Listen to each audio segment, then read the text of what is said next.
Dans la sécurité, le réflexe de l'entrepreneur, puis de l'être humain en général, c'est souvent en fait, c'est un peu de s'asseoir dans son lazy boy puis de vouloir demeurer dans une zone de confort. Comme le disait M. Boff tout à l'heure, c'est par nécessité qu'on ose franchir une étape supplémentaire. Et à partir de là, on a deux options. Soit on devient créatif ou bien on abandonne. Le choix nous appartient. Chez Premier Jet, on a décidé d'être tenace et d'utiliser la créativité comme un levier pour nous permettre de trouver une solution innovatrice à une menace qu'on a rencontrée récemment.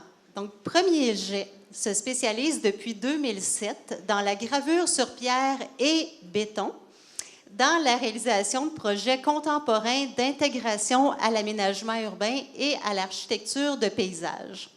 Pour vous donner 3 exemples concrets de notre travail, si vous vous rendez à New York au Yankee Stadium, donc vous y verrez un grand mur commémoratif en granit sur lequel on a gravé les mots Babe Ruth Plaza.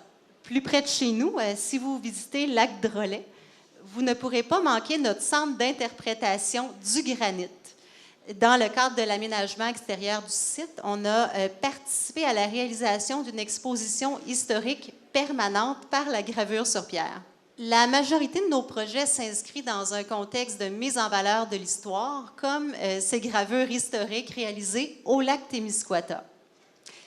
Au-delà d'une simple gravure, on peut dire que notre expertise, c'est en quelque sorte de modeler l'histoire de la pierre. Vous savez, on est une toute petite équipe, toute petite entreprise artisanale de 3 copropriétaires.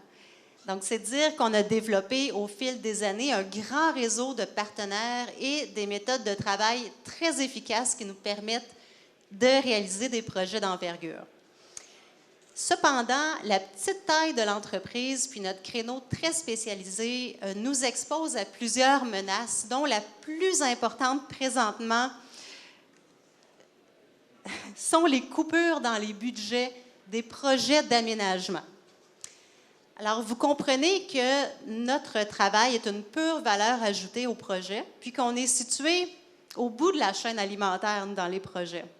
Après avoir généré des pistes de solutions en équipe et après avoir contacté directement nos clients pour prendre le pouls de leurs contraintes puis de leurs besoins dans le contexte économique présent, il nous est apparu évident que le sol deviendrait l'endroit désigné pour l'intégration d'une valeur ajoutée comme la gravure. Que le sol deviendrait l'endroit propice aux concepteurs, aux designers des projets pour y apposer leur signature créatrice. La technique de gravure devait être au même niveau que la surface de notre pavé parce que quand on fait une gravure, il y a un creux dans la gravure. Et si on met ça au sol, il y a toujours possibilité qu'il s'y accumule des particules inesthétiques, du sable, de la poussière. À long terme, on perd la visibilité. Alors, on avait un beau défi devant nous. C'est par le biais d'un agent du CNRC qu'on a été mis en contact avec les chercheurs en béton de l'Université de Sherbrooke. Les chercheurs nous ont proposé de créer pour nous un béton haute performance qu'on pourrait utiliser pour remplir les cavités de nos gravures.